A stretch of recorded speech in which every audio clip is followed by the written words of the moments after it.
A very warm welcome to you. We're in the beautiful city of Tashkent here in Uzbekistan. 12 provinces united around the capital city.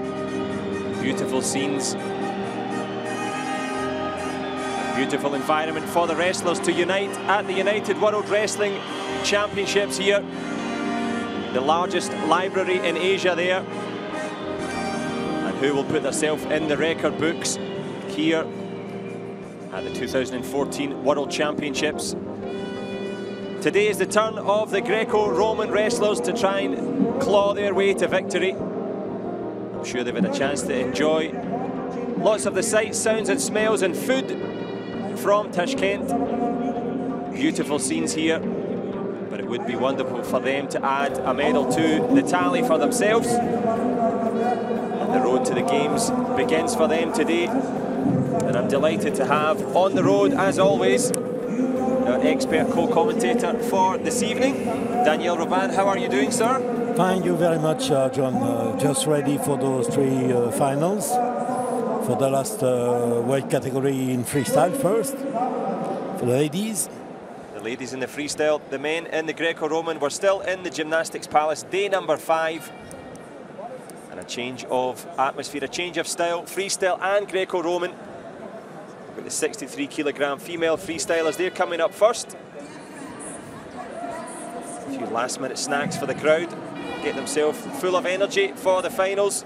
And then we've got the men's 75 and indeed the 85 kilogram contests in the Greco-Roman. Looking forward to this one, Daniel. I know that you're a world champion in freestyle and in Greco. Are you talking about me? Of course. No, I should be world champion, maybe a second in Edmonton.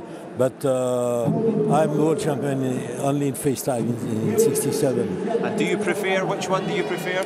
Both. Both of them? Yeah, I did not, because one is very complementary to the other. We know that the Greco-Roman, you walk with the upper body, but you use your legs to stay in balance, of course.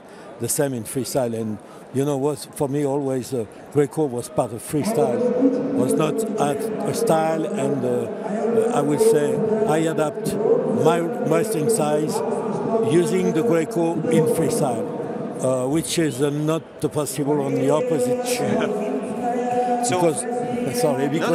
Because we know that in freestyle we use all the body, all the opponent body, means you can use the arms on the arms and the legs on the legs, but also can use the arms on the legs, and you can use the legs on the arms when the legs, when you're on the floor, for example, you can hook the arms with the legs. And in Greco-Roman it's the opposite.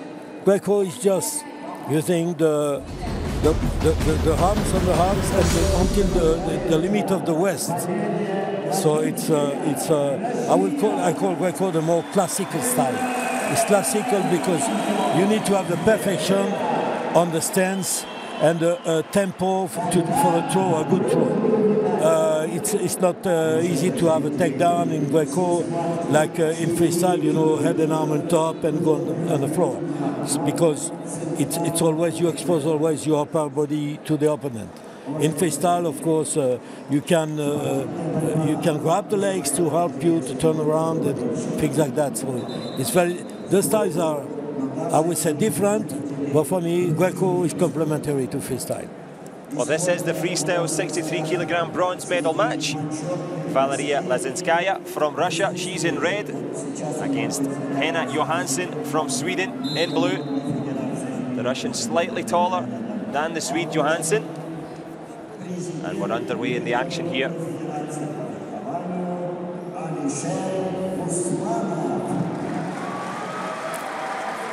That's a minute of observation. I hope the referee will be not too patient.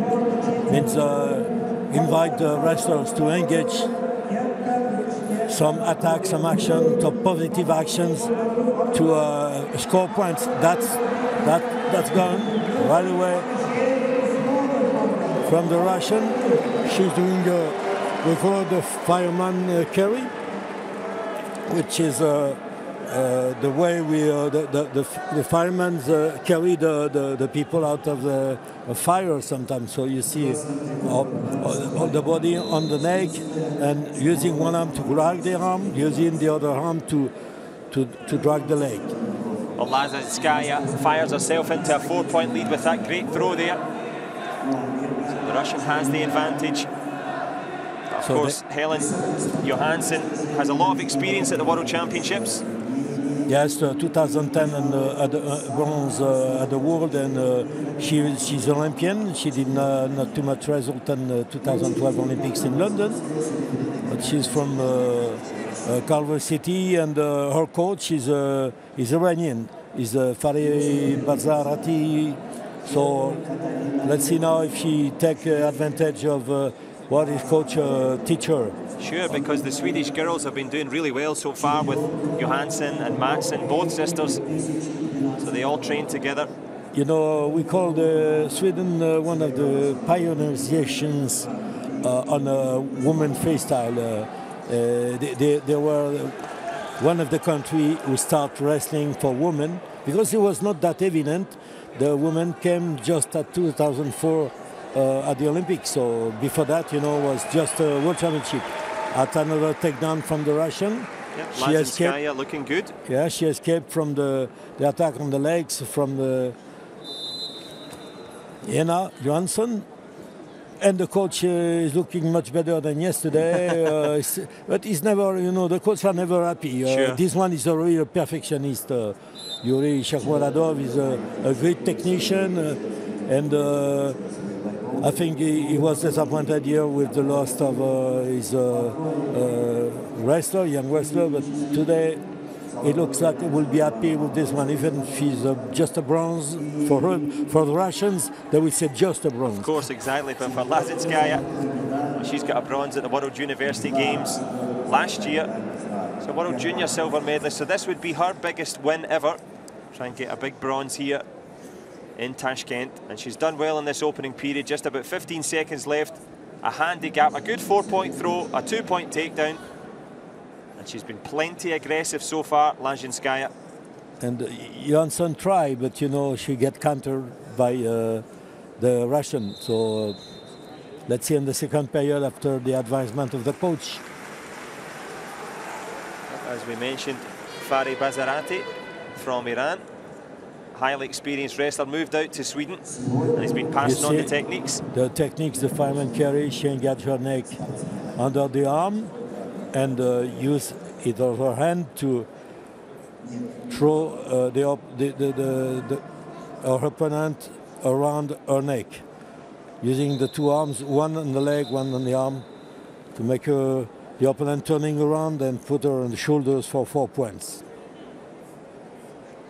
And those 4 points were added to with a simple 2-point takedown, and that takes LAZINSKAYA into a handy, commanding lead here. So yesterday was a confusing situation, but of course the criteria when in case of tie is the biggest value of points, technical points was scored during the bout. That's the first criteria to design a winner when it's a tie. But here I'm pretty sure it will not be a tie because it's already 6 points ahead, and Johansson don't look like she's going to be successful on her attacks in LAZINSKAYA. It's been tough for Johansson, shoots for the leg, but good defensive work again for LAZINSKAYA, gets herself out of the way. The problem of Johansson, she's attacking the legs, but her legs, her knees, she attacks on the knees. She won't keep its balance on the knees, and the knees are too far from not to be under the center of gravity of the Russian. So she will be always flat on the stomach and countered by the Russian. Overreaching, no power. Yes, exactly. A couple of slaps to the head from Johansson, but you saw the same thing happen with the Russian. Now the Johansson counter, but her arms is not well placed here. She will be embarrassed to counter, and maybe the Russian will go with a key on the neck. LAZINSKAYA on the verge of being pushed off the mat. Could it be a point? You see, she's trying.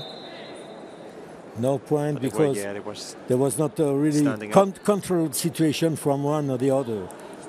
So the referee wrestle and they come back on the middle, stand up position.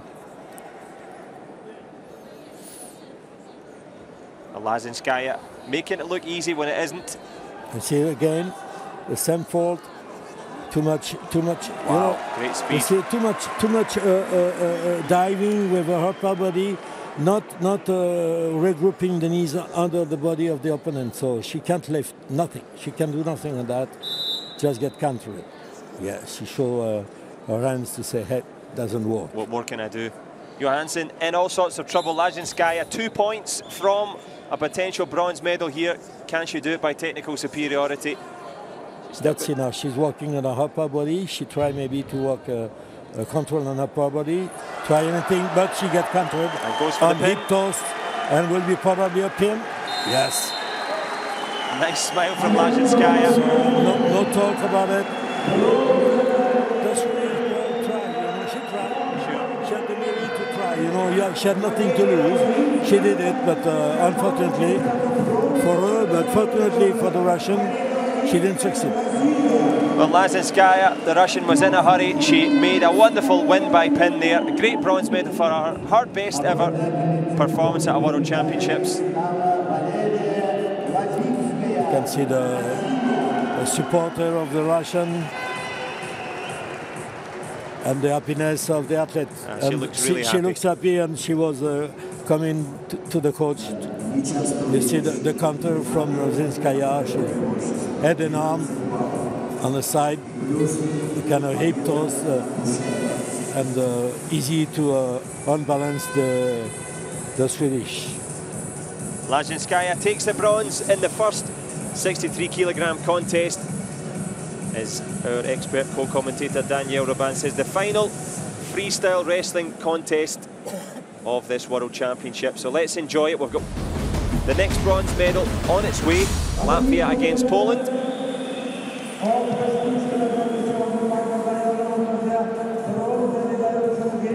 Anastasija Georgieva from Latvia. She's in red against her opponent Monika MICHALIK from Poland. So Monika MICHALIK was Olympian in London and Beijing. She took the bronze in 2007 Worlds, 2-time European champion. She's looking good. Let's see, but on the front of her, what the Latvian will do. Latvia, which is the country where the capital is Riga. Well, who will be on the bronze step at the podium here? Georgieva of Latvia, just 24, her opponent 10 years older. So the Pole has the experience, as Danielle says, a couple of times European champion, so she's got all of the quality coming in, but Anastasija Georgieva, 2 times European champion herself, so this is a real close matchup in terms of quality. Between European champions. Well, that's for the bronze. Fingers again. Let's see if the referee will be more attentive with those grabs on the fingers who avoid any attack. Oh. Georgieva looks impatient because oh, beautiful, oh, was a kind of move with the shoulder and hook on the leg, a trip on the leg, and she succeeded on MICHALIK. She scored 2 points. 2 points because there was no danger position, means the shoulders were not exposed to the mat. If the shoulder will be exposed to the mat, they will give them 4 points. But it's just a 2 for the takedown. Unlucky not to get the big throw, Georgieva, but she'll be happy. She's opened up this gap here. She performed really well today, was up against PIROZHKOVA, who's now in the final. She lost to her in the first match, but was leading right up until the end, so she can be full of confidence. And those 2 points will certainly help her on that road to bronze. And MICHALIK looks a little bit stuck right now. she's very embarrassed of the counter of the Latvian in red. She's trying to drag the neck to make the opponent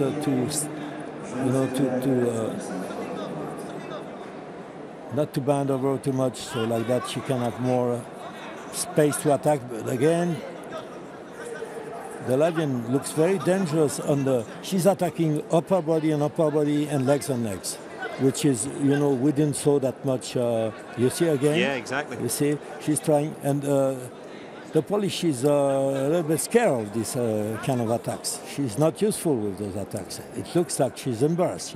She didn't know what to do, and she don't know what to do now.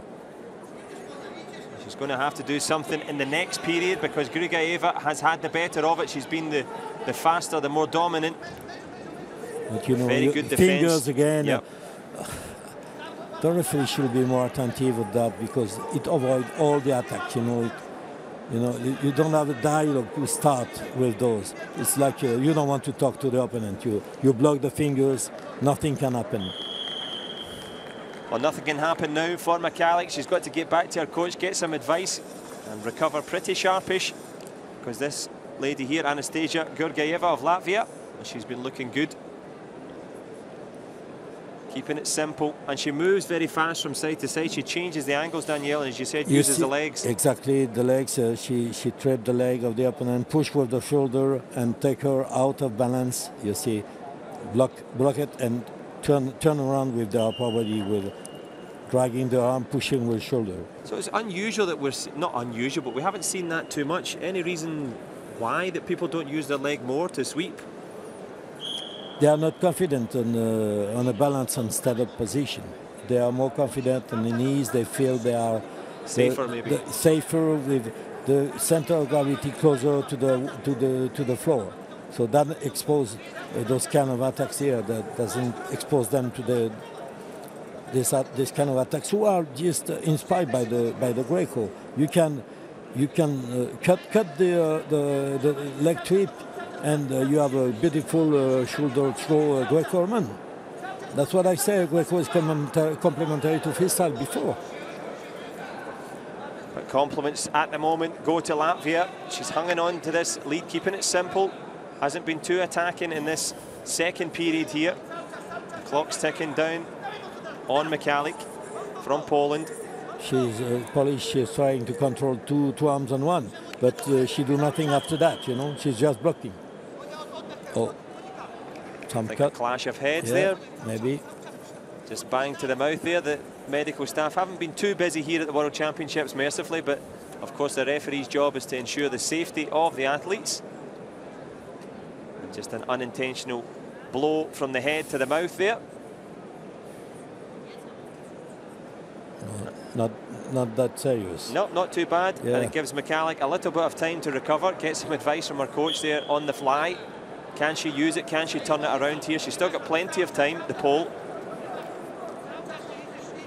There's only 2 points, so let's see if the Polish will decide to do something. Now she has a position of cricket, and she obligates the opponent to get out of the mat for 1 point. So 2-1. Well, she halves the deficit now, MICHALIK. Has she got the momentum to continue? You see the Latvian, she's trying to attack underhook on the arms. Now the Polish attacking two arms and one on leg, but she's too much head down. As I say, if she will be head up, she will easily lift the body of the Latvian. It's the Latvian now who attack again. Grigorjeva shows her how it's done there and steals another 2 points, opens up that lead. Easy 2 points. You feel now that MICHALIK has given the best of it. Has she got something spectacular up her sleeve to try and claw herself back into this bronze medal contest? Grigorjeva just cooling things down, killing the clock a little bit. See, both of them are useful to work on upper body first, and no one is diving on the legs to have attack, a double legs attack on the floor, on the knees. First time the referee told them not grab the fingers. Get a feeling that you don't like that one. But they're away again into the last 30 seconds of this bronze medal contest here. But they keep doing the same thing again. Athletes are not obligated to listen to the referees, of course, but they are this time. Ref steps in. She's warning the Latvian girl. She's warning Anastasija, so let's see if it will produce an effect and having a more positive attitude. But of course, the Latvian, she's 4 points ahead. It's not her turn to take the risk. And there's no time left on the clock for MICHALIK of Poland to produce anything. 3 seconds for Georgieva to secure it. Takedown. Almost loses the takedown in the last second, but the clock had gone, and I think you can see what it means to her. Wonderful bronze medal. Anastasija Georgieva takes the bronze medal. Too little, too late from MICHALIK. But she make, even if she had a takedown, she will lose, by the way.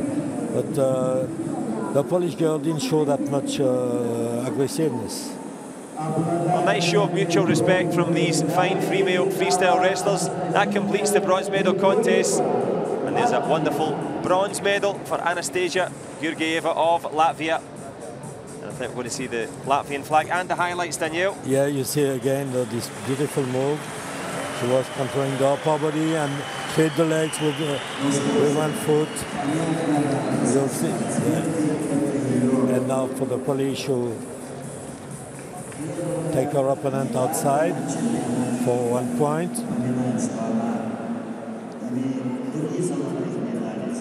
Happy days for Georgieva. Wonderful bronze. You can see what it means to her. And of course, the Mexican national team, they'll be getting ready to go later on. Smiling. With some good South American success yesterday, but on to today for the gold medal match. The female freestyle 63 kilogram match between Yuliya Tak of the Ukraine. She's in red, and her opponent from the United States, Elena PIROZHKOVA. PIROZHKOVA, of course, in blue, looking very confident, very composed, and you can understand why. You saw the trophy was dedicated to the best team. We'll see later on who they're gonna deliver this beautiful trophy. It has nothing to do with the match directly, but with the result of the match. Could be, exactly. Could contribute to the overall tally. Yuliya Tak, junior world champion. Her best ever senior world, she was 5th in 2007. So can she go a lot better here? Could she become the senior world champion, but standing in front of her? Elena PIROZHKOVA. Yes, the American. She's a world champion in 2012, and she was a 2012 Olympian. She was world champion in the year of the Olympics, but on the weight category we were not at the Olympics. We know it was just 4 weight categories, and at the time we had 8 weight categories. So after the games, after the Olympics, we organized a world championship in Strathcona, in Canada, in Alberta, and she became world champion on those non-Olympic weight categories. But who's going to be the champion today? Tak has PIROZHKOVA in trouble. She does well to escape, though. The American could have went for a big throw, but just goes down for the 2-point takedown. We can mention too that she was a silver medalist in 2010 at the World, and she lost against Huari Shaw. We saw yesterday. Incredible. Yeah. She's born in Russia, but went to USA when she was 3 years old. Just a youngster, but she's up against it here, PIROZHKOVA. And Tak. And it's all the family probably watching her on the screen, because there are 8 brothers and sisters in the family, so a very numerous family. Of course, when you've got a family as big as that, you've got to wrestle for your food, and that's probably where she got it from. But she's wrestling here for the World Championship crown. But Tak has the advantage. We didn't saw that much from the more than half of the period, and the referee, for me, looks pretty quiet. Don't really push them at the final for gold, so it will be something more spectacular coming. PIROZHKOVA in trouble, loses the single leg there on the inside. But the head too much down. The head, Chak is too low. It's under the stomach of PIROZHKOVA, so she will not succeed of that action because she's still the head under the stomach of the opponent, so she has all the weight of the opponent on the neck, and it's impossible to make a move, to lift, to go. She had to escape with the head, to try to lift, to grab the two legs, to attack, to have a double leg attack with the arms. Oh, with just under 30 seconds left in the opening period, it's been all about the Ukraine so far.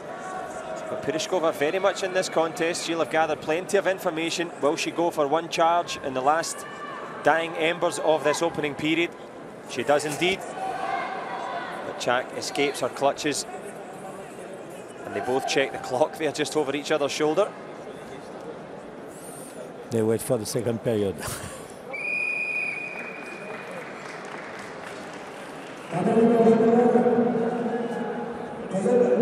Well, for PIROZHKOVA now, Danielle, in terms of advice from her coach, what can she do to change things? She's very much in this contest. Could have been worse here. Yeah, you see now really easy attack on the leg, and the Ukrainian was very imbalanced. You saw she was not. She was in a full stance on her feet, so easy to make a move like that. She was very good situation, good position. Let's see if I will say to the Americans, okay, if you attack the legs, try to escape with the head and having your head on the side, not under the opponent. So she will succeed on the attack of the legs that way. Well, who will succeed? Who will grab gold here? This for the title of world champion, a title that has so much attached to it, especially for TAC, because she has the 2-point advantage at the moment. Will she go on the attack? The Ukrainian in red, the American in blue. Who's going to get the gold in the end? A little bit of locking of the fingers, but they get on with it there. The referee on the wrong side. No attentive. The referee is always on the wrong side to watch the fingers. Yeah, you see she's on the opposite side again. She's warning the red, of course. First warning for TAC. Chak, she's she goes straight in, yeah, though, doesn't waste any time. Yeah, you see, but no point. She didn't have the control on. She had good at leg attack, but no control on 2-on-1. By the way, she attacked one leg with two arms, which make it stronger, you know. But still, grabbing the fingers, and once she left the fingers, she go to attack. That's a good strategy, of course. But she had the head under. She will do nothing on that. She will be escape the head. She did it, but and it's a attempt of arm drag from the American. PIROZHKOVA pulling out all the stops here. She's going to have to get some variety going. Tried, as you say, with that arm drag and with the feet. That's what she do. Arm drag, then switch to attacks on the lower body. But yes, you see, arm drag, attack the two legs. But I think Chak is going to get warned. Yeah. So she will have a. I don't know if it's the official warning or the free warning. No, it's an official warning, so she will have 30 seconds to score, to try to, and she do. But you know, the Ukrainian had a good defense, and she turned around, counter for 2 points, and maybe a good range now. No, the Americans escaped from the control on the arm, so. Well, that's the benefit of the new rules. The obligation was on TAC to attack, and she certainly did. Turned it around. PIROZHKOVA's now got a mountain to climb here. Can she get a big throw? to do something really special here. Yeah, she needs 4 points, so a throw with a dangerous position for the opponent. So let's see now if she will do that. Hip tossed. That's a good way to do it. That's a good way to do it. I Can told she get you. the pin even? Oh yeah. Let's see if they give her 4 points or 2 points. 2 points only. Yep, just because the 2 for the takedown. there was not a dangerous position. Now she's trying the rod wrench. The referee could let that one go, in my view, but 30 seconds left. Oh, now she has to take her because I mean the Ukrainian will be attacking to defense. Well, Elena PIROZHKOVA knows that she has to produce a moment of miraculous brilliance here to get the World Championship crown. Yuliya hanging on here, 4-2 to the Ukrainian. This for gold. She should put the head down to have the Ukrainian to raise up her body, or just a battle of... Lock of the fingers with 10 seconds left. Who can make the big move? Will it be defense? Will it be attack? Will it be America? Will it be Ukraine? Yuliya. Well, she's sealed the gold medal. The best ever result for her. Look at the delight in the face, Danielle. Just so happy. Yes, they are so happy. And for PIROZHKOVA, just a disappointment, but she tried a good throw. If she succeeds on the throw, at 4-4 tie, she will succeed because she will have the more valuable action. But Yuliya was on the attack, junior world champion and now senior world champion. Fantastic double for her. That was the last bout of the women freestyle for this championship. And it was a good one, an enjoyable one. This is the tail of the tape. For the 2 points takedown here. And now you will see the move of the Americans. She didn't push on the chest of the opponent. She escaped. She let the opponent escape. She should push her in dangerous position. She was not well placed with the feet and the legs to push really on the chest of the opponent to put her in danger, unfortunately. You mentioned that on a few occasions the importance of the head position when you're shooting in for maybe a single leg or even a double leg. Yes. They have an outside position and an inside position. What would you advise is the best to keep your head up? Of course.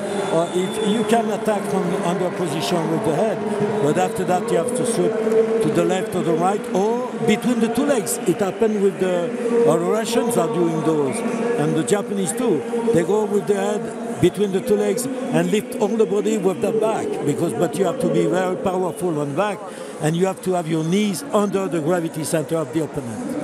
Well, speaking of power and speaking of Japan, Hiroyuki Shimizu, this man here in blue, and he goes against Andrew BISEK, or Andy to his friends, from the United States. The American in red, the man from Japan, he's in blue. And it's the first bout we see in Greco-Roman here for this World Championship. And if you're completely new to Greco-Roman, what are you looking out for? If it's the first time someone's tuned in, can you attack to the legs? Can you throw? Of course not. You can use the legs just to keep your stance. You can see, you can penetrate with the legs on the middle of the 2 legs of the opponent, but not hug the legs, not or a beautiful arm throw attempt, but the referee will stand up because we award the risks. And if somebody is trying to throw and don't succeed, they start back on the middle. So that's a good point in the rule that invite the wrestler to take the risk. And if they escape, if nothing produced from the opponent who show that he put the opponent in danger position, they ask them to stand up again, because we want to award the people who initiate the action, who take the risk. So, of course, you see, it's I would say a big upper body work on the arms. And here, and we're losing, we're trying to make the opponent reacting, so on pushing him to have him to react, pushing you back, and at the time to have a tempo for or arm throw or hip toss or shoulder throw, whatever. You will see the control on the upper body will be designed already that it will be ready for a throw with the head, only with the arm or with the chest. We have an Olympic champion as a coach here. It's always good to have an Olympic champion in your corner. Andrew BISEK can rely on him. Pan American gold medalist. Can he add a World Championship bronze here? SHIMIZU, his opponent.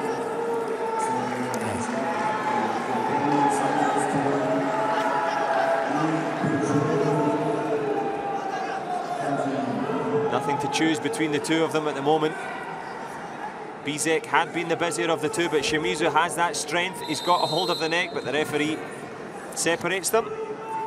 For the moment, only the Japanese took the risk here. So they invite the Americans to do it now. Let's see, he had 30 seconds to score. Let's see if it works. It's caution only. And there will be a parterre position. For the caution here will be a parterre position. Start in Greco. That's a kind of handicap for the Japanese guy in Greco to start under his opponent and defense from that, try to escape. We have a lift on the belt from the Americans with action. We put the opponent the shoulder exposed to the mat. That will be awarded by 2 points. Another 2 points. Another 2 for BISEK. Can he add on to it? He's got and the strain. 4 points. Wow, wonderful here. Big throw there from BISEK. So the whole points scored by the control, the belt, and the bout is finished because the technical superiority, it's 8 points in Greco-Roman. And he was technically superior. He was the busier of the two, Andy BISEK. I'm sure Tom and Kathy, mum and dad, happy watching at home. Wonderful bronze medal for the American. He's had a great day. He beat Roman Vlasov, the Olympic champion, in the quarterfinals. He's carried that confidence along. And Andy BISEK, a brilliant bronze there, and that shows you just how quickly things change, Danielle. In the flash of a second, it was all over. Yeah, the coach Petkovic looks happy. You know, he showed them the right things to do at the right time.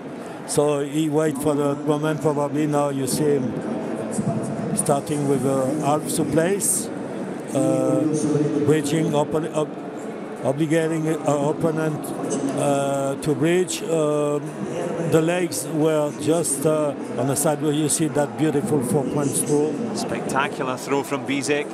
Which is the end of the bout for the Japanese. And he looked fresh, BISEK. He looked as if he could do another. Yeah, because it was only a first period of bout. It was sure. not even 2 minutes. So you don't get paid for overtime in this business, but BISEK will be delighted with a brilliant bronze medal. We're on to the second bronze medal now. The 75-kilogram contest. Elvin MURSALIYEV from Azerbaijan.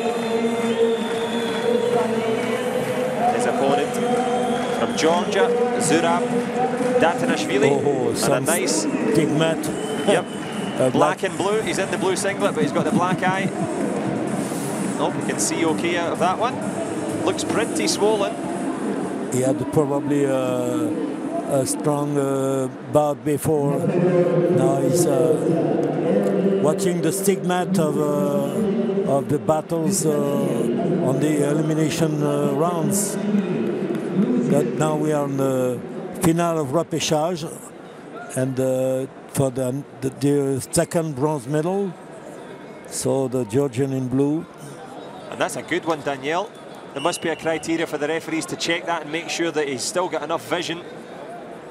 And will he have the vision to get the bronze? But you can see why that they would pick up bumps and bruises, because it's such a quick sport, all the upper body. The head's bound to come into contact with each other, unintentional, but still painful.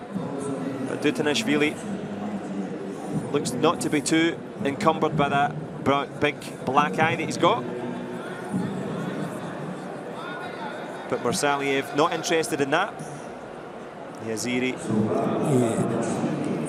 DATUNASHVILI finished second at the European Championship in 2013. He was seventh at the Olympics in London. So he's certainly got the pedigree, he's got the experience, but will he be adding a bronze medal to his collection? They're both looking at the referee here. He's showing the referee that no action, but no action from him either. Or from the referee. Decides to let them get on with it, keep the wrestling going. Yeah, he's controlling the shoulder, on upper control on the shoulder. And that's allowed? Yeah, of course. It's part of the Greco, of course. So why were they looking at the referee? What were they? He said, oh, you know, I'm engaging and he's not reacting. But, you know, he's not obliged to. You engage your control. If you do nothing after that, you know, it means nothing. Sure. If you do just a control to show that you have a control on one arm, doesn't show nothing, you know. You should show something. A control should be a kind of setup for something following it, but was nothing following the action of the Georgian. So, but we don't saw that much activity from the Azeri. Now head snap to put him out of balance. The referee give a caution to the blue, because I agree with him. Because the red wrestler show more aggressiveness, engage more the bout. So MURSALIYEV has the advantage, the man from Azerbaijan. Can he get hold of the belt of DATUNASHVILI? As we call the parterre position, or the referee's position, and from that, the wrestler on top should try to expose the shoulders on his opponent with that lift. He sacrificed himself almost there. The referee say out, no, give 1 point for. Well, he's looking for confirmation here. He say, you know, that the wrestlers from Azerbaijan controlled the legs when he was doing this show. He was too low on the control. He was not controlling the waist. The waist, he was grabbing the legs. So MURSALIYEV had the position to get the big throw, but couldn't convert it. He used a lot of energy in that effort there. MURSALIYEV, highly experienced himself. He won the Golden Grand Prix in Baku this year. So he's in good form coming into this World Championships. And DATUNASHVILI was, I remind you, that was a silver medalist at the European Championship and 7 at the Olympics in London. Let's see if it makes good finalists for this Greco-Roman bronze medal at these World Championships. And I think his eye's holding up okay. I was a little bit concerned about DATUNASHVILI when he came in, sporting the big black eye. But MURSALIYEV from Azerbaijan looking pretty calm, pretty cool. He had a big chance there, Daniel, but as you said, didn't grab the waist. He strayed downstairs and grabbed the legs for the throw. This one. You see, watch the control of the arm. And by the way, you know, he used his legs though to turn over the opponent also. You see, watch the left leg. Got it. And he goes out anyway. But it was unregular action in Greco, of course. An illegal move. He was in position, but who will be on the podium at the end of this one? DATUNASHVILI just getting his eye checked there by the referee as he comes in. Thankfully, it's holding up well. One more match for him. The adrenaline will see him through, but can he see through the attack of MURSALIYEV? It's a frantic opening here. The referee just wanting the use of the head there. Yeah. From DATUNASHVILI, the Georgian in blue. It's the Azeri in red, MURSALIYEV. But you can see the Georgian is attacking a little bit the head down. So I'm not surprised that he got a black eye, you know, because he's always the head down. And you see the body pushing the opponent always, so it's not surprising to see this blue eye. Sure. Well, if you lead with your head, you're going to get in trouble. You can see he's in the same position and he's doing nothing. The coach said, come on. Yeah, change it, do something. Yeah. But, you know, he's doing nothing. He's just waiting for, and there's a question for MURSALIYEV. No. Now MURSALIYEV goes to the mat for the parterre position. DATUNASHVILI just trying to get his breath back here. Let's see if he tried to attempt the same thing, the guard wrench, or not. Didn't wait for the referee's whistle there, I don't think. He didn't whistle, so he asked, that was a false start, I will say. And the referee is well, he's warning MURSALIYEV here. He's warning, yes. A little bit unfair, I thought. He didn't have the whistle in his mouth at the start of the action. And the referee asked... has he got the belt hold here? The AZIZSIR to raise his chest, but yeah, he raised his chest, you can see. Good strength from DATUNASHVILI, he turns it over. No, he turns it over. That was only 1 point, he get out to couldn't expose the back. But they give 1 point because they stand up and he fall down on the mat, so they give... It's a lot of work for 1 point, but DATUNASHVILI takes the only score so far in this bronze medal contest. MURSALIYEV now from Azerbaijan is obliged to try and do something. It's a rough, tough business, the Greco. All upper body gripping and strength. It's not been a gripping contest so far. It's been a real stalemate. One want to obligate the other one to step out of the limit of the edge of the mat. It doesn't work, but the referee is still impatient. So telling the coach to sit down. He said to the yes. So you see, it was close. It's out now. Head drag.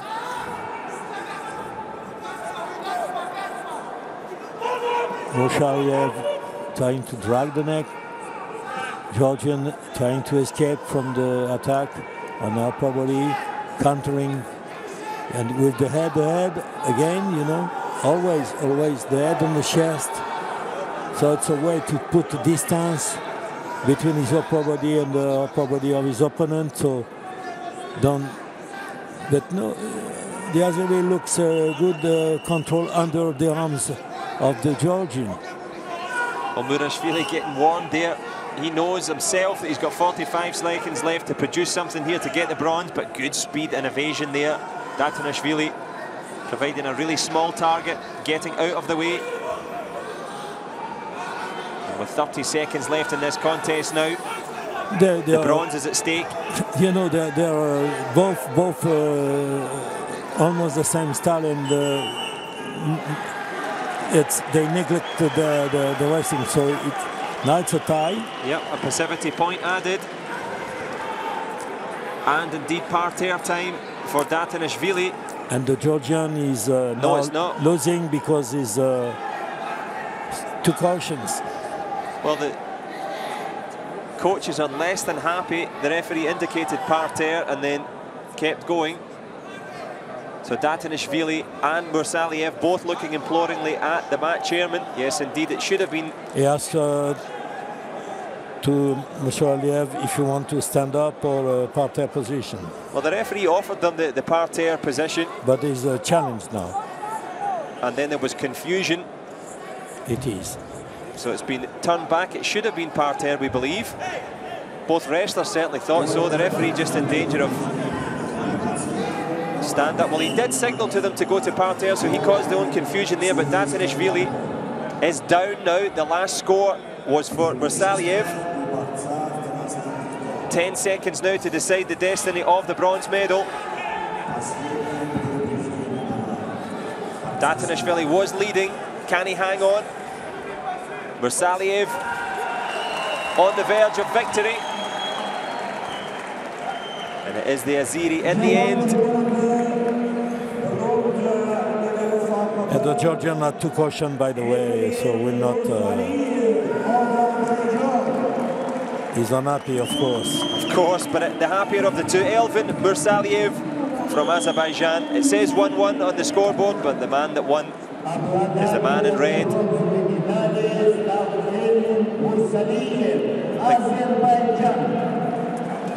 Elvin MURSALIYEV takes the bronze. Plenty of confusion at the end there.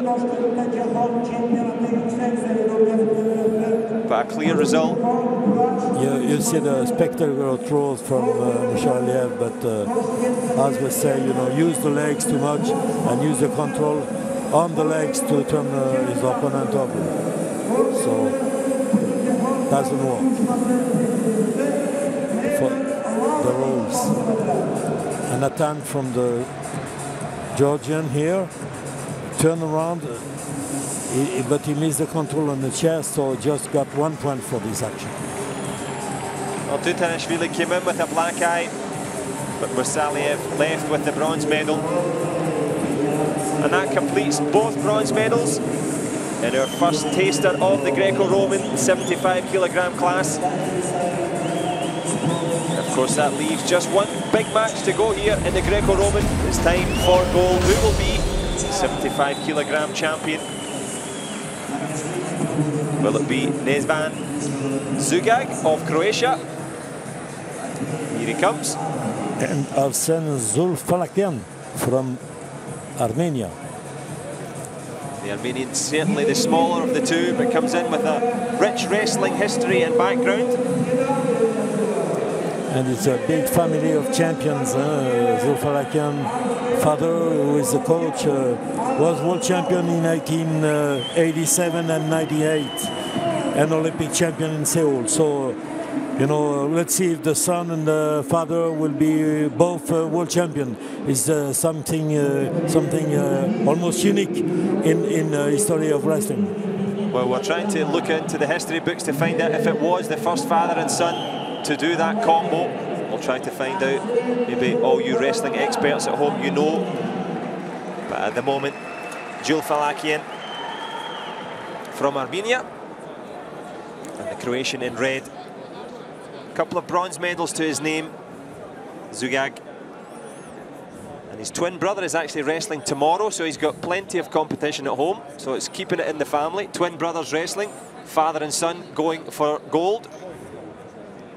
The wrestling family united here, and it is the United World Wrestling Championships in Tashkent. I hope you're enjoying it. This is the Greco-Roman, upper body only.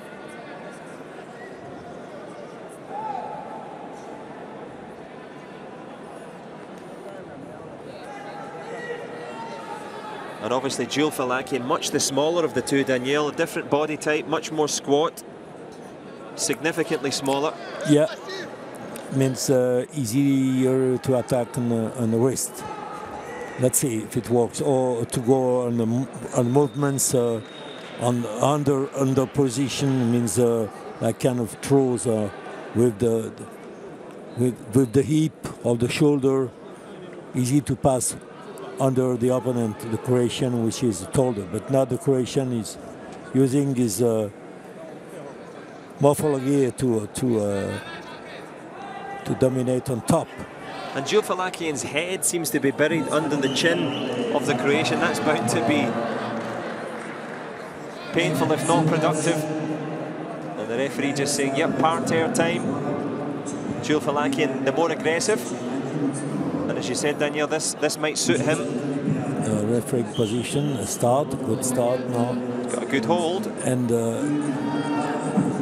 on the floor, it's a more stereotype actions at guard range. Now you see the control of Zulfalakian go from a control on the belt. Wow. And he's not giving up, he wants another one. A good action. Also using the legs, one side sweep to the other one. Excellent guard range again. 2 times 2 points.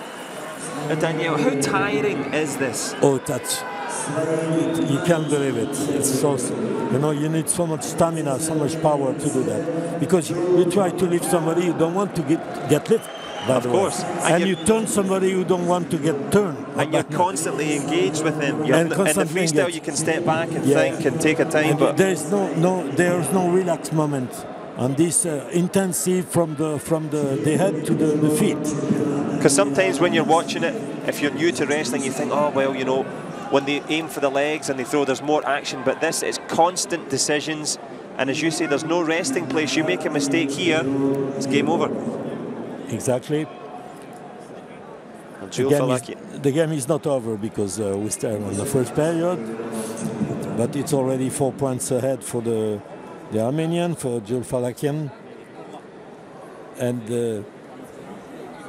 the Croatian don't know really what to do on this situation. You don't see anything who show that will be have the opportunity to open the stance and of the Armenian. Nothing to drink. You just want to stay concentrated. And Zugaj, if he can get a gold here, it would be the first ever for Croatia. No matter what, it'll be the best ever result for Croatia. You can see the two actions from Zulfalakian. One side, then you engage his legs one side, and back to the, you saw twice. Yeah. Twice change the stance from one foot to the other one. And you know, you have all the weight of the opponent in one foot, and switch to the other one, and switch again to the other one. That's, and these guys must be weighing what, 80 kilos more or less, 78, 80 kilos? They're exactly, yes. Should be 75 when they weigh in, but now... But here there are a few more kilos, of course. But you know, it's very powerful. You have to be very powerful, even if it's Greco, very powerful on legs. You saw the walk here. Such power and precision from Zulfalakian at the moment. He's got that 4-point gap, and it's been a frantic opening here, a tangle of limbs, a clash of heads. Oh, the head. Yep. Zulfalakian, the head. But I think that, I mean, to be fair, it's the height difference. No matter what Zulfalakian does, he's going to hit the head of... Of course. But the head of the chin, not the head of the eye. Yes, you can see it in slow motion. So, and you know, it will be slippery for, and it plays for Zulfalakian to have that timing stop for 30 seconds will be a lot more sweat. They've both got very short haircuts. If you've got shaved head, is that more painful when you're on the inside? They have to be they have to be not too short. Okay. Because it looks like, you know, razor or sandpaper. To an emery. Yeah. I don't know emery board. Emery board. Yes. But here they're checking at the weigh-in that they should be not too short, because they can use that to disturb the opponent. At the end, a slap on the side. Zugaj just saying enough of the head work there. I'm sorry, this is not a really friendly way to. Because it's 3 or 4 times, yeah, 4 times now. It's enough. The referee said that's enough, and I think that's enough. Yes. The coach noticed that one a long time ago, but that shows the frustration of the Croatian. Sure. Yeah, because he felt unable to do any.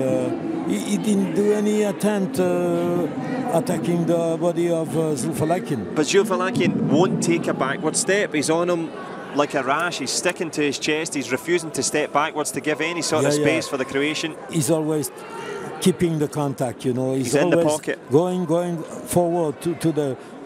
You see, the Croatians going step back always. The Zulfalakian step in always. You see the difference? That makes the difference on about, you know. When the guy is getting hit, the guy is getting hot, who's going to win, you know, in that case. Except if you have good tempo and you can surprise the opponent with somebody dragging the arm or whatever and pivoting, you know, you can do something. But I didn't saw anything from the Croatian trying to escape from the upper body control of the Armenian. But the Armenian still always pushing. So powerful, so direct. He's been on him the whole match, Zulfalakian. He's just stuck to him like glue. He's going to determined to get this gold medal. He's had 2 silver medals. This would be his chance to emulate his father. And he's putting it all in here, Daniel. He's not made a backward step at all. Not at all. So, you know, he deserved the score now. You see the counter? Okay, that's the first time the Croatian tried something, but, you know, right away, Zulfalakian was waiting for that. We have a hip toss or a shoulder throw. Yeah, Zugaj is exhausted. The Croatian has given it all he's got here. Arsene Zulfalakian. Zulfalakian kill his arms, you know. He's no more power to, you see, try to grab. He's killed his heart, he's killed his intention, but he's grabbed the gold. He emulates his father, takes the salutations there. Wonderful moments for the Zulfalakian family. And Daniel, you've experienced this. The emotions that are running through his mind now. He's really, really worked for this one, Daniel. He was on it, he pushed for it, he fought for it. His desire was evident all the way through. Brilliant gold. Never give up in any situation, even if the Croatian at the end was trying anything. He was always in control. And you can see the difference of Monika. Absolutely, the size of the two. Well, it's the size of the fight in the man. And the biggest fighter on the mat was Arsen Zulfalakian, world champion. Joins his father in the record books. He just wouldn't give up, Daniel. He was constantly in there, constantly all over him. You see, he's tired, but he's not that exhausted. You know? He's breathing, he's recovering, by the way. And let's give a mention to Nevin Zugaj of Croatia. The best ever result for Croatia with a super silver. But it was all about the man from Armenia. You see, switch one leg, switch the other leg, switch again. You know, the 3 times, you know, that show you, I told you, I repeat you, and the father breathing him to give his best, and he did it. Father and son, the best in the world. And the pressure get out at the end. Tremendous scenes here for Zulfalakian of Armenia. Makes some history here in the wrestling hall in Tashkent, and the Armenian commentators next to us are going absolutely crazy, as well they might. I would say delighted. Wonderful scenes here for Armenia. It's their 3rd gold medal in the Greco style. Father and son are the champions. I think that's the most powerful wrestling that Zulfalakian's had to put up with so far. But Zugaj of Croatia, Daniel, he tried, but there was no open door, there was no space. No, not at all. He didn't give any centimeter of hope to his opponent. So in this case, there is no talk, you know, the class talk. Well, class does indeed tell, and it was a wonderful story for us to share with you there. Brilliant wrestling in the Greco-Roman. A change of pace now. We're going to go back to the podiums and the presentation of the medals for the final female freestylers here, the 63-kilogram ladies. They'll be making their way to the podium in just a moment to receive their just rewards. But it's nice to have the Greco on the mat. You can see the difference. A lot more throws straight away. Yeah, yes, particularly with that parterre position, you can see the crowd ready to encourage their wrestler here. Those are the... Well, lots of love for the Armenians, yeah, lots of support. Uzbekistan here, we're in Tashkent at the gymnastics arena, packed crowd. And here come the female freestylers in the 63 kilograms. They're on the way to receive their rewards. And my goodness, they had to work hard for it.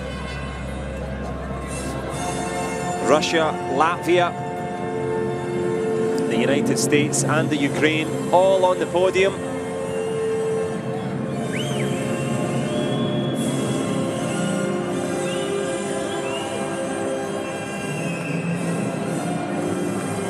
Yuliya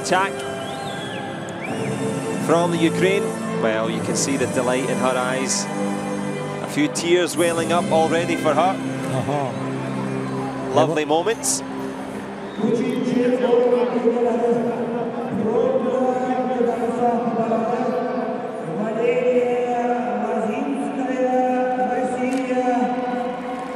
Well, it's a lovely moment here for Valeriia, LAZINSKAYA of Russia.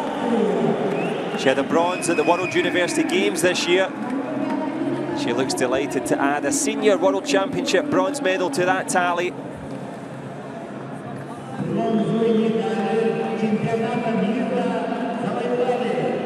Anastasija GRIGORJEVA from Latvia. And it's always nice to go home with a medal, Danielle. A wonderful feeling. All the travelling, all the effort, all the dieting. And you've got this lovely souvenir. Those efforts, yes. A lot of efforts. A lot of hours of trainings and a lot of tournaments to prepare those competitions, this ultimate competition here. And the consecration for the champions. And here is the silver medalist. Always a little bit disappointing. Sure, to lose in the final, but she gave it a very respectable effort. Elena PIROZHKOVA. She's got a silver at the Worlds in 2010. She's now got another one in 2014, and she worked hard for it. A tinge of disappointment, but a tremendous effort. A long old day for these ladies. And nice to see a happy smile there from PIROZHKOVA, but the widest smile of all from Ukraine. Oh, she was tremendous in that final. She has Yuliya from the Ukraine. That's a nice smile, Danielle. She looks happy, delighted. Lovely moments for her. Well, she was the junior world champion. Now today, she adds the senior crown. Tastes good? Yeah, I think so, the gold. The vermeil, because we know the gold medals are not pure gold. But the feeling of pure delight. But for them, it's golden time. Absolutely, Danielle. And let's enjoy the national anthem of the Ukraine.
Well, she didn't miss a beat all day. She was word perfect. And indeed picture perfect on the podium. Yuliya bringing some much needed cheer to wrestling fans all across the Ukraine. Lovely scenes here. Well, it's only when you see them smile you realise the promise and the joy that comes at the end of all of that effort. Pure delight for Yak. She deserved it, Danielle. She was excellent. Special memories. Nothing to say after that, you know. Let the image talk for these moments. A lot of crowd here, a lot of public, a connoisseur on these countries, like Uzbekistan, Tajikistan, Azerbaijan, Russia, Ukraine, Belarus, Russia, the whole, you know, on culture of wrestling in this. And there's Armenia there. I know you had a chance to talk to them. Yes. Glorious gold medal.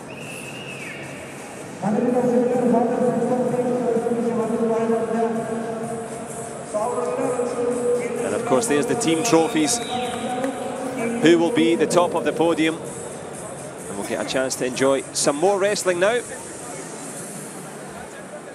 It's time for the heavier men to get on the mat in the Greco-Romans. It's the 85 kilogram contest just about to get underway. Contesting in Germany, Ukraine, Sweden, Hungary, Azerbaijan and France. So that'll be good to enjoy. The first one for your entertainment tonight from Germany, Ramsin AZIZSIR, the big man in red, and his opponent from the Ukraine, Zhan BELENIUK.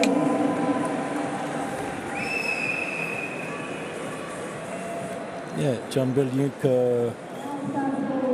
the father of Zhan BELENIUK was African, but from Rwanda, but the coach, he never met his father, so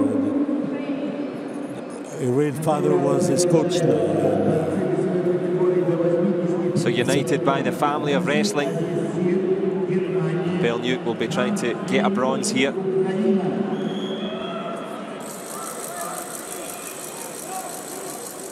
BELENIUK in blue. His opponent from Germany, Ramsin, AZIZSIR. Let's see if the German will be successful as they were in women's freestyle, because we had an Olympic champion from Germany, yeah. So they're a big German fan here, a big delegation of German fan here. Recognize a few champions and coaches, young, old, all together here to support their team.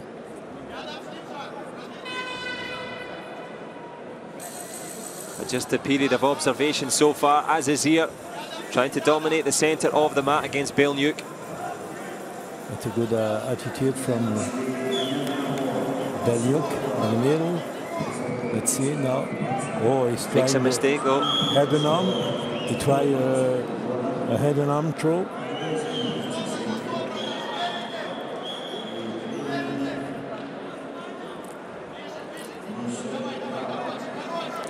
As we saw, the missed throw, the referee invited the wrestler to stand up because there was no intention, nothing from the Belarusian from the Ukrainian to... and just a mistake, he grabbed for it, fell. Yeah. Didn't lose any points for that one, that's always good. Because it's not easy if you're trying, everybody makes mistakes, but not to get punished for it, that's a good thing. But passivity being held up against BELENIUK, potentially. Yeah. He's blocking, but you see he's not very mobile on his legs, and he shows more attentist situation than attacking situation, attacking attitude. And he's stepping back, by the way. So the referee, the Swiss referee, invite him to engage more. After 2 minutes period, no one can produce. So he cautioned the Ukrainian and put him in a parterre position. After the second running, the one was for free. Now the second one is the obligation to go on a parterre position. Now let's see what the German will do with this situation. BELENIUK looks ready to counter a good position on his stomach. He concentrated all the weight on his stomach, so the German can do nothing, you know, because it was too much concentration of the weight on the stomach of BELENIUK. So he adopted a good defense. Looks very strong in the upper body, BELENIUK. Zhan, the Ukrainian, keeps his elbows really close to his body. Very powerful shoulders. AZIZSIR, the taller of the two, but not having any joy at the moment. His head being controlled by the Ukrainian. They don't take that much risk here. We just see the slap the head and slap the head and slap the head, but nothing, you know, to engage, to have some good setup for a throw following or some actions will unbalance the opponent. Well, that's the only solitary effort so far. It was that miss. Yeah, that was the attempt of head and arm, like on the side, not using the hip, and because it was a slippery position, and nothing was attempted but German, so the referee invited them to stand up again and start.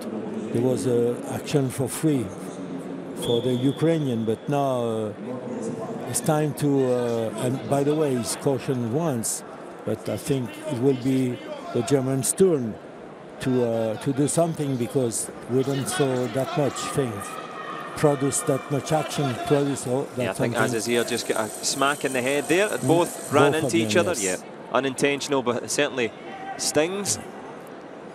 Just explaining to the referee. Just here, bump. But you know, the German just goes straight ahead on the head of the Ukrainian. So unintentional, but it still smarts a little bit. But they're ready to get underway. Made of tough stuff, these men here. The 85-kilogram bronze medal match.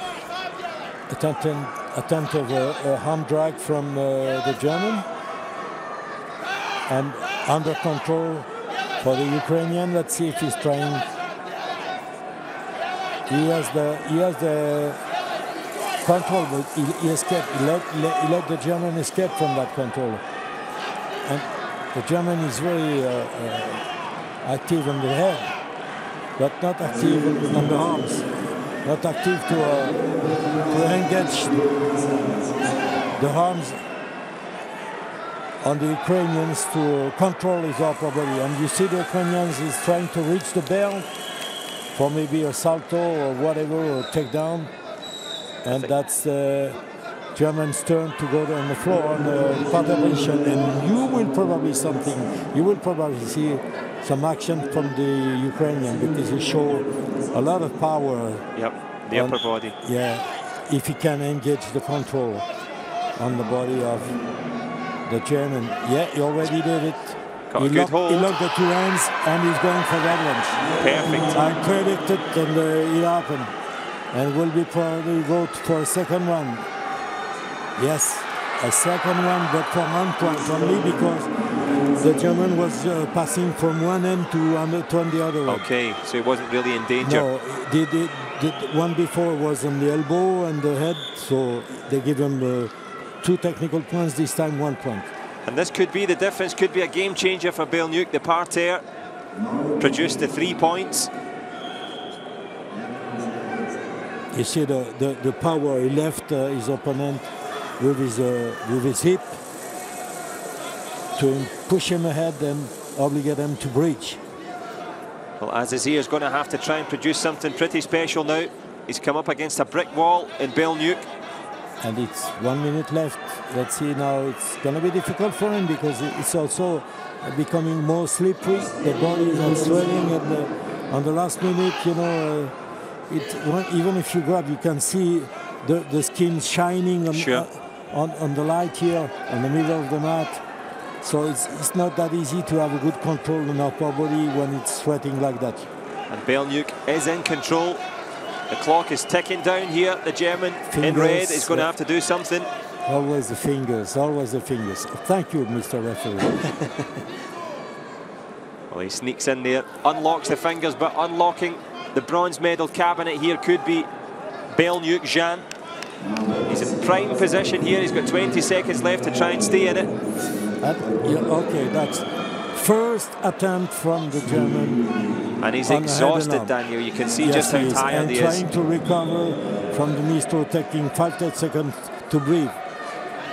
Understandable, under the pressure, under the lights, and under the hammer here from BELENIUK. So BELENIUK will not go on him now. He will not step in, he will step back. He doesn't need to do anything anymore. AZIZSIR gives up. He's absolutely exhausted. Elation, though, for BELENIUK Zhan. But when you're the loser, you always look more exhausted than the winner. It's always tiring. You've got nothing left to carry. I'm sure BELENIUK did a hard job, and is also exhausted, but it doesn't show. Sure. And also, when you're leading, when you've got the points up, you can take your time, just concentrate on defence. AZIZSIR had to go for it, couldn't get it. And it's a lovely bronze for BELENIUK. He's looking for his flag. He's asking for it. Or he's doing a little dance, one or the other. Come on. So come and get it, we've got it in the crowd. I don't know. Well, eventually, I wonder if the fans will pass the flag to him. Now you see again the action, or the German tried to hook the leg of the Belarusian, of the Ukrainian, I mean, but nothing to disturb BELENIUK on his God-range attempt to win this bronze medal. Well, it is a lovely bronze for BELENIUK, and he's round the back here collecting the flag. Yes, it's the flag relay. He will have the tour of honor with the flag. And it's lovely, actually. It was people in the crowd that threw it down all the way from the back of the arena. So they know what it means to BELENIUK Zhan.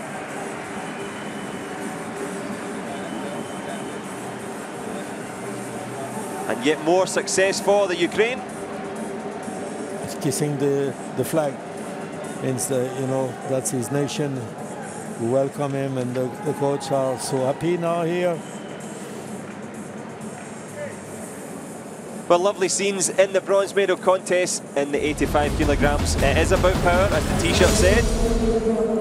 It is about strength as well. We're on to the second bronze medal match. Christopher Johansson, the big man from Sweden, and his opponent Victor Lawrence from Hungary. And Lawrence, of course, keeping it in the family. He's the bronze, was the bronze in the last World Championship in Budapest, and his big brother Thomas. Yeah, wrestling tomorrow. Wrestling tomorrow. So we've seen a lot of family interest at this competition, haven't we? Stories here, huh? A brother-in-law, sisters-in-law, father and son. Father and son. Twin brothers. Twin brothers. Let's see now. So it is the United World Wrestling Championships. These families united on the map. It's separating the two. Johansson from Sweden, he's 24. He's a firefighter from Malmo. Wonder if he'll be good at the fireman's lift. Looks as if he's having a bite there of the singlet of Lawrence.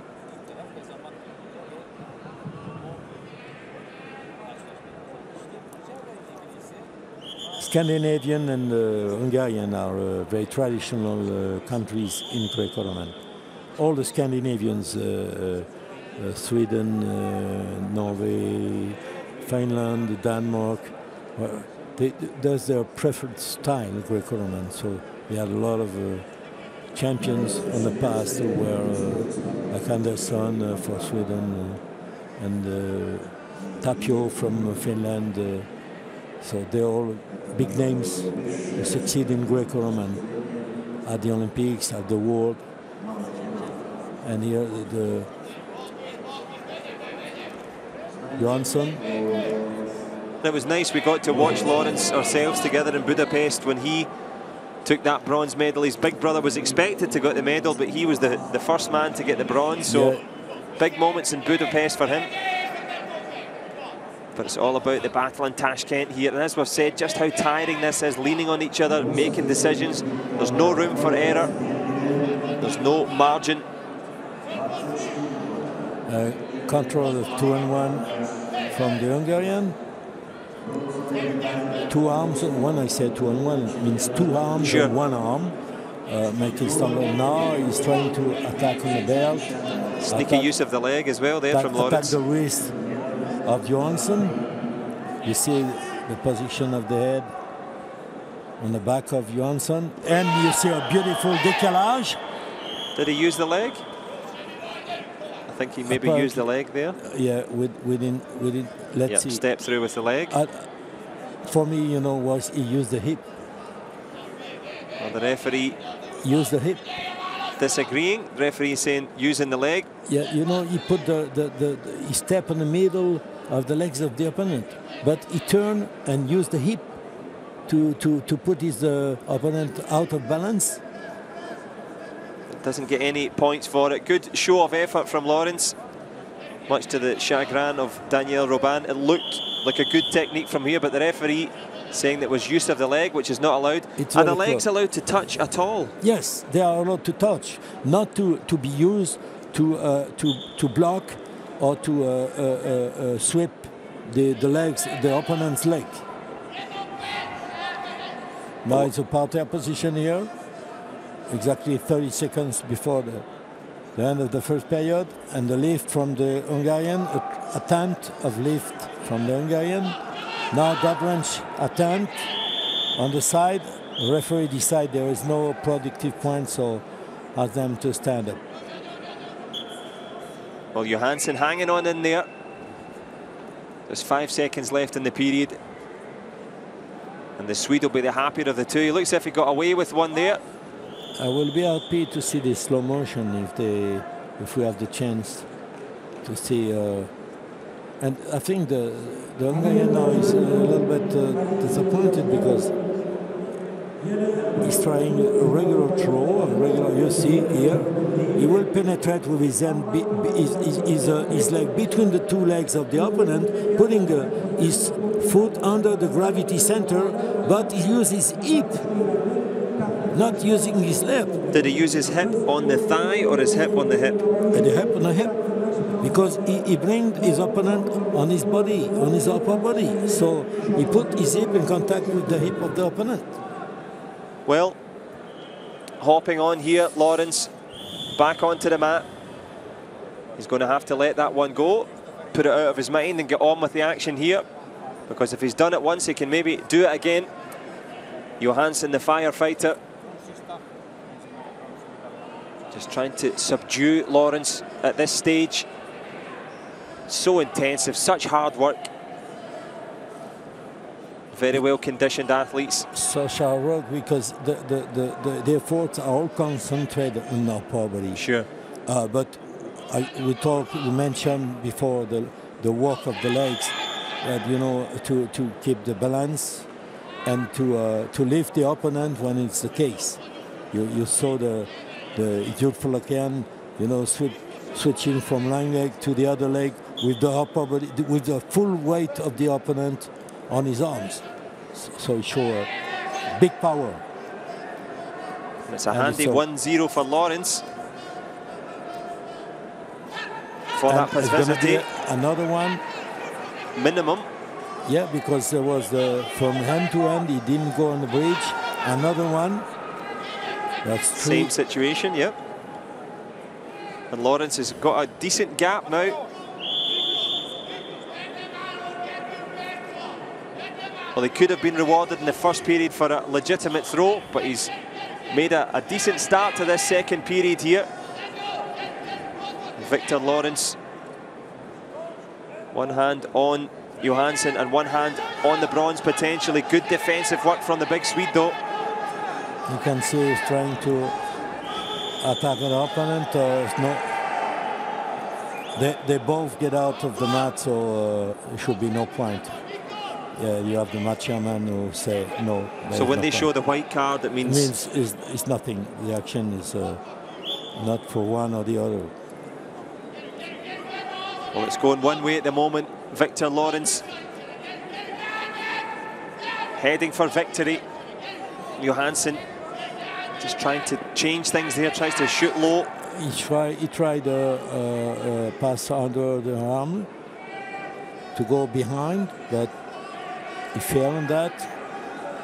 Lawrence is really attentive of the Swedish attack set up, the arm drag here, attempt to arm drag, but with the under control with his right arm, Lawrence is on safety position. So the referee say, I don't know, he grabbed the singlet maybe. Yeah. We don't see everything, of course, because we are not that close as a referee to see it. Up close and personal, but close to a bronze medal at the moment, Victor Lawrence. And he's trying to stay active without doing too much, giving Johansson lots to think about. You see, always Lawrence is getting under control with the right arm, and the Swedish is not trying anything from that position.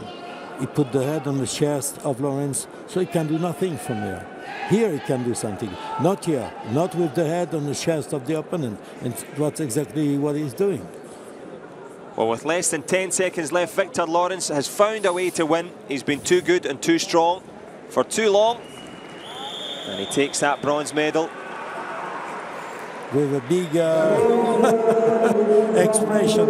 I think he enjoyed that. He worked hard for it. That's what you want, is a slap in the face from your coach after you win. They're made of tough stuff, these men. Lovely win there. Christopher Johansson of Sweden gave it all he had. But Victor Lawrence, in the end, well, he got a bronze medal at the last World Championships. He's now got another one. His big brother Thomas goes tomorrow. Maybe that'll inspire him.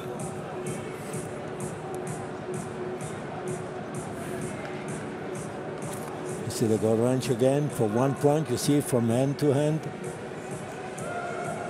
1 point and another one from another angle. A good angle with the camera to see the action. See how, again, you see really the full momentum of the action from the front of the attack. Congratulations from the old coach, who's very happy as the athlete. Lovely moments for Lawrence, and that is the last of the bronze medals here in the 85s. It's now time for the final. Time for the gold medal contest.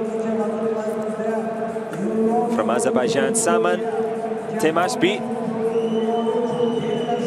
and his opponent from France. Yes, Melonin NOUMONVI was a silver medalist in Denmark in 2009. And his brother is the son-in-law of the president of the French Federation, by the way. Son of a father of one child. So that's his second final.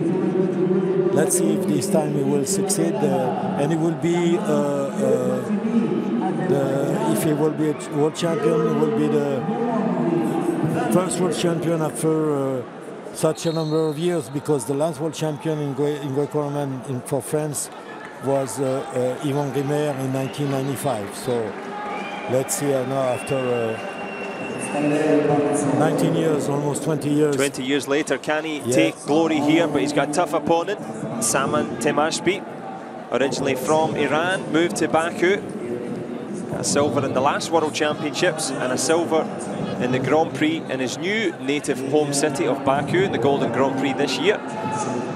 So it's a battle of two different styles and two different physiques as well. The long legs of the Frenchman.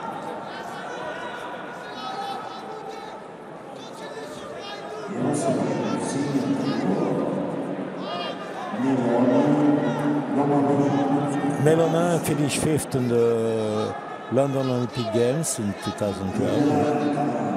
And he was the bronze also in 2013. So silver, bronze, it just needs the goal. He just needs one goal to complete the set. NOUMONVI would be on the top of the podium. But also TEHMASEBI had a few silver medals. And he's looking strong in the middle, the man from Iran who's representing Azerbaijan. For the moment, the French wrestler is warning by the referee to engage more wrestling.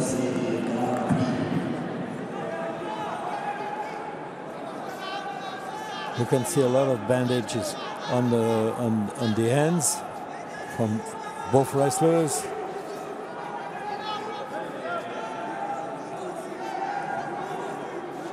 Probably the effect of grabbing the fingers for some time.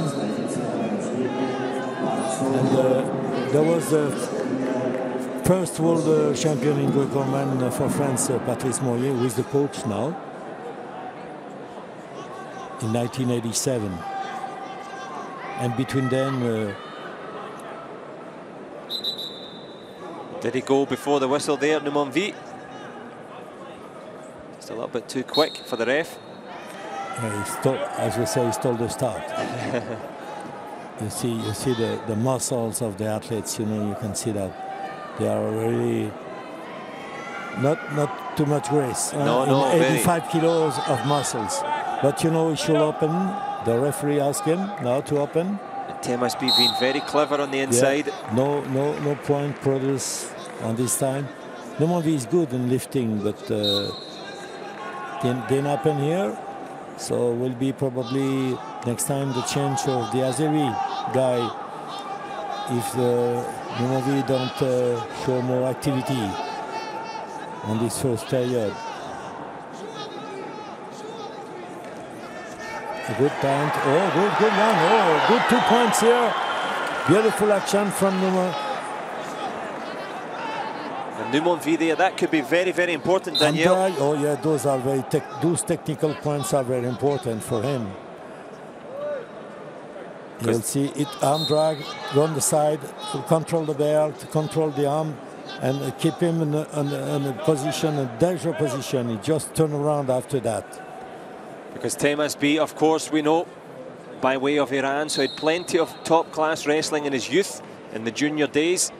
He's going to have to call in all of that experience here, because the big Frenchman at the moment, Daniel, a very significant and useful 2-point gap. Very important moment for him. Now, let's see, 30 seconds to give advisement to the athletes. You will see the move, arm drag, control the wrist on the back, and change the orientation of the attack. You know, he turn left, and as much as it's turn around on the other side. Using the strength of the upper body, but also the speed of the feet. You can see how quick he was there. Yes, exactly. He turned around fast, very fast. He changed the direction of the attack fast. He's done that a few times. The taller of the two, but certainly the quicker. Happy to change the angle. Now it will be good for NOUMONVI, because the Azeri will have the obligation to attack. And NOUMONVI is excellent when the opponent is coming on him. So let's see if it works again, or if the Azeri will succeed TEHMASEBI. Well, he's got a silver before at the World Championships. He doesn't want another one here. He's still got time. He's only 2 points down, but he's up against it here. The form of the Frenchman, the physique, and indeed the quickness, all in favour of NOUMONVI.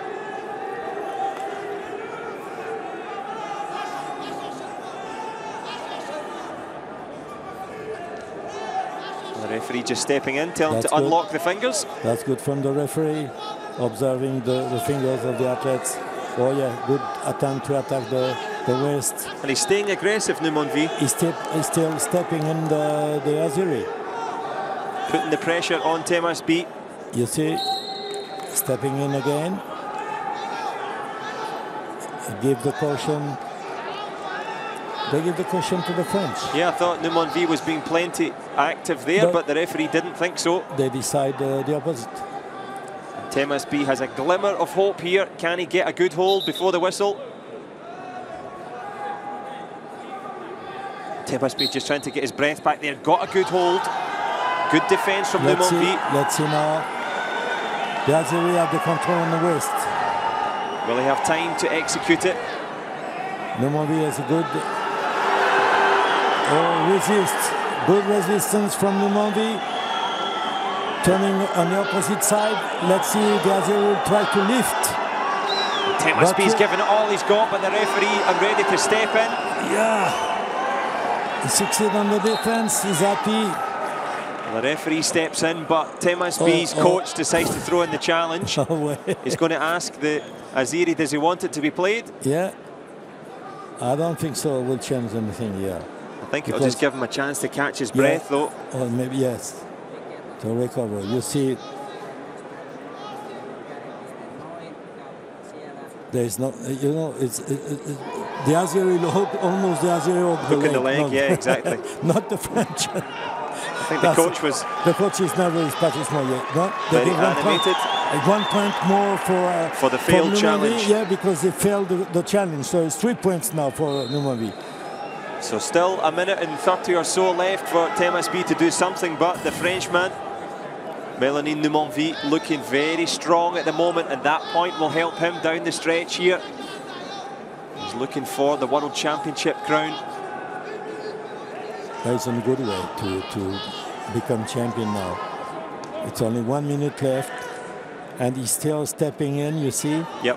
A lot, and it's slippery, by the way. From the sweat, yep. So the Azeri will attempt anything to... He will try to throw, probably. But Does he grab the fingers, or maybe it's the French grab the fingers, but anyway, they have both control. Now NOUMONVI is controlling 2-1, turning around. Well, NOUMONVI looking strong here. He has a bronze, he has a silver.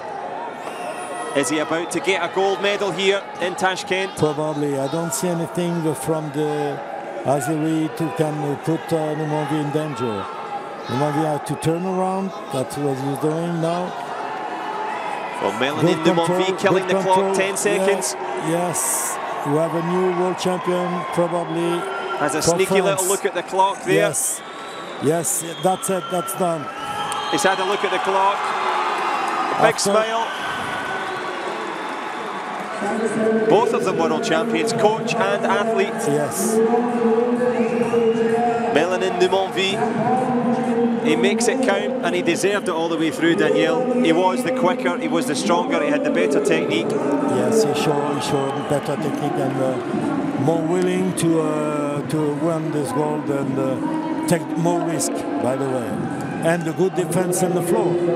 A very good defense on the floor to avoid the attacks of the AZIZSIR. Well, happy scenes for the French national team here. Yes, and now it's his turn. He's got a little dance for us. Pourquoi pas? Funny steps. Yes. Why not? Yes, yes. And he takes the whole size of the platform, the 3 mats, to make his turn around.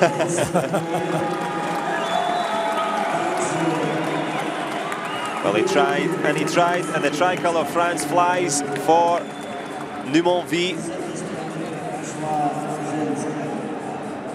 He certainly deserved it. TEHMASEBI from Azerbaijan, that's his second silver at the World Championships. So he's obviously absolutely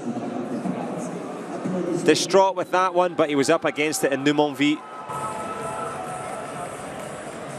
And lots of celebrations will go long into the night for the French team. Yeah, you can see the joy, the happiness. So it's a good sign also for France, who will organize in the near future the World Championships in Paris. So that's a good announcement to have a world champion at the same time.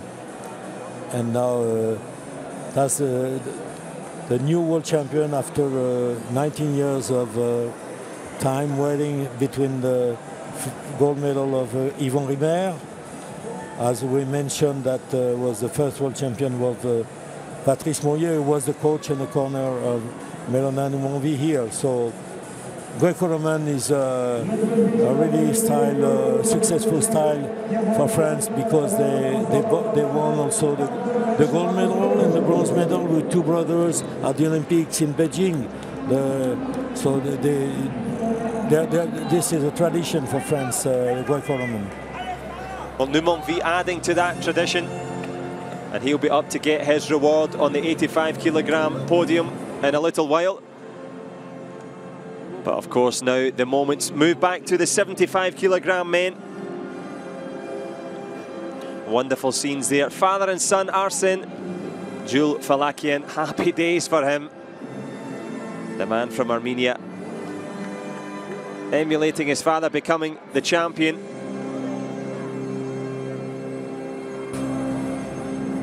Jules Falakian, of course, great delight for him, joining him on the podium.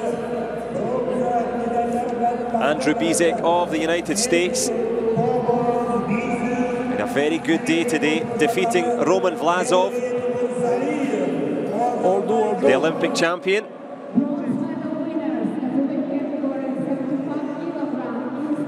And of course, in the quarterfinals, he moved on to end up with a bronze medal.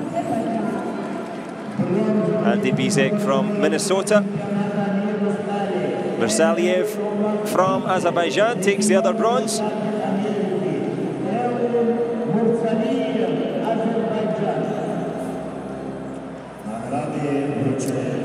Good moments for the United States and for Azerbaijan. Andy BISEK looking pretty cool on the podium. MURSALIYEV much more stoic with his bronze medal. In a fantastic final, Neven Zujag of Croatia. Well, he's got a couple of bronze medals already from the World Championships. He now adds a silver medal to his collection. His twin brother Nenad will wrestle later in the week. So wrestling back in the Olympic family, lots of family stories here. Twin brothers, twin sisters, sisters-in-law, father and son. But the top man in that father and son combination, Arsan Julfalakian from Armenia. And this is nice, Daniel, a lovely show of respect. That's very good. And still enough energy to jump onto the podium. Yes, exactly. So as the president himself of the Mr. Nenad Lalovic, who give this medal to this great champion. Well, he's an Olympic silver medalist. He's now a world champion. The president of the United World Wrestling. He did a good presentation in Buenos Aires at the Olympic Congress to keep wrestling in the main it's in the Olympic family. Yes. And Julfalakian keeping it in the family, and he will enjoy the national anthem of Armenia.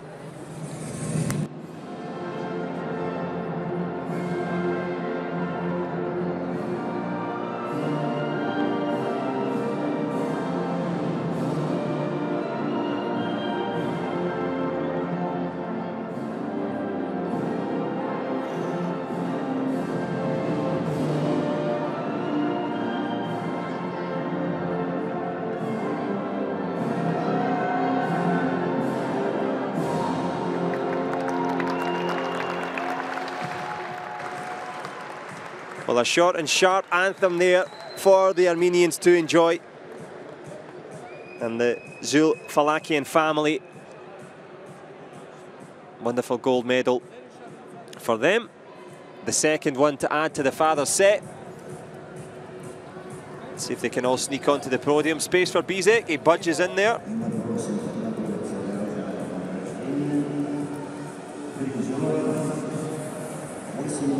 Armenia, Croatia, the USA and Azerbaijan completing the podium. Nice medals as well. Do you want to change? No, I'll keep mine. He's got the bronze, I've got the gold. That's good. That's funny. You know, they keep in good mood. That's very important. I think that's important as well, because sometimes when you watch them, Julfalakian, of course, enjoying his moment here in the world's media, but they're fighting hard, but it's pure respect. Yes, always. They know how each other. They know each other. What that all of them, they deserve it. And it's momentum. It's the moment who decide for them. You see the Americans. A mustache to receive the medal. Oh, there is a French flag here with the young delegation from across France who make a tour. Okay. In almost in the world. I mean, just they've been to a lot of countries, and so they are here. They are all students who will experiment wrestling in all the countries, and they have the luck to be here and to participate to this beautiful moment with the French delegation. So you can see the flag here in the center of the... And perfect timing for them, Daniel. They come and they've got a world champion from France after almost 20 years. Yeah. So they've brought some luck to the French.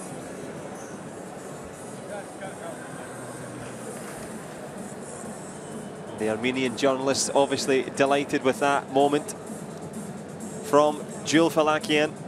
Well, Arsan Julfalakian joins his father, Levin Julfalakian, and we'll find out, father and son, Could it be the first one?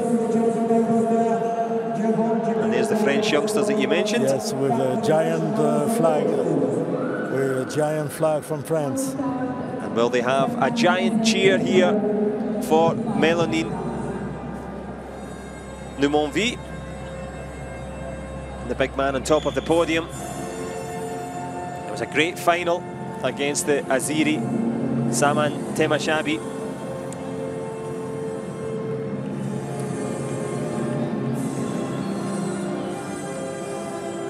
But he looks very, very happy indeed. Yes, he is.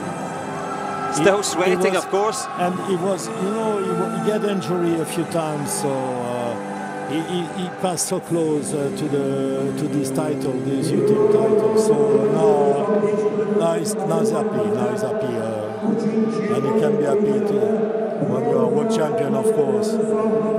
But it's more sweet when you've been through injuries, you've been through down times, and you take it, you know. Happy days for him, and indeed for BELENIUK Zhan from the Ukraine. And the medal will be done for the, I believe, for the French world champion by a French man who is the General Secretary of the International Federation for more than 20 years or so. Mr. Michel Dusson was president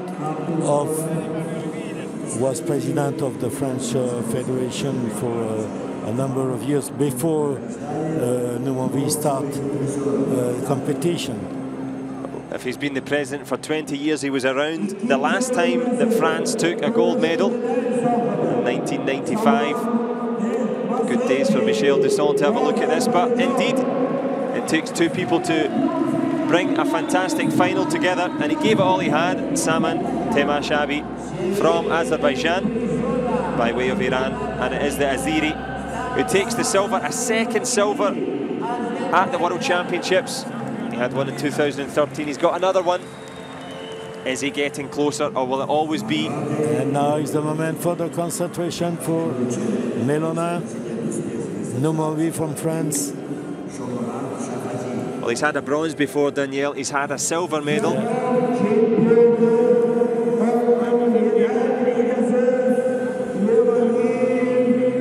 Here at Tashkent in 2014, he takes the gold. Champion du monde. And this is Mr. Michel Dusson, the General Secretary of the new United World Wrestling, UWW, and he's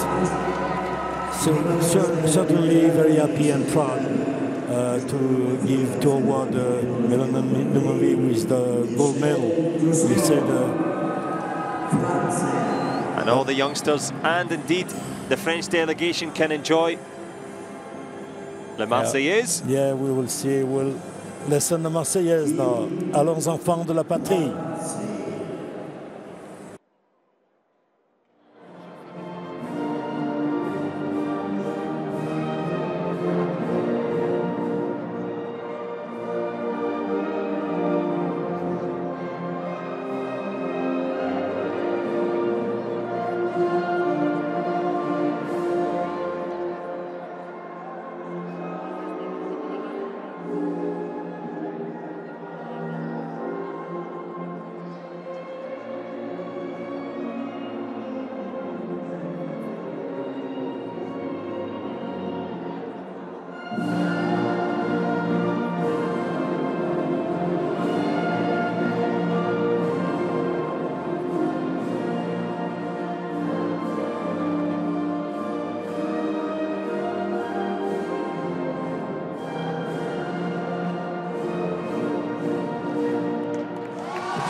Well, he was word perfect throughout.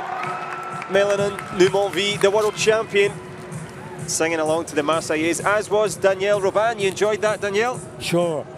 I didn't have that much opportunity to sing that national anthem at the World Championships. Well, BELENIUK, bronze, Lawrence bronze, TEHMASEBI silver. The big man from France, Melonin NOUMONVI, he is the world champion. Have you enjoyed all of the wrestling today? Yes, it was very interesting. We had some I would say different point of view of some interpretation of the hold and the rules, but you know, at the end, everybody's happy. That's the more important, and we have a beautiful show in freestyle women's and Greco-Roman also today with this beautiful victory to finish this day with Melonin NOUMONVI and those youngsters coming from all across France to make a tour, a world tour, to experiment wrestling all across. Well, a world tour for the French youngsters, a world champion to finish on from Danielle and myself from Tashkent. It's goodbye for now.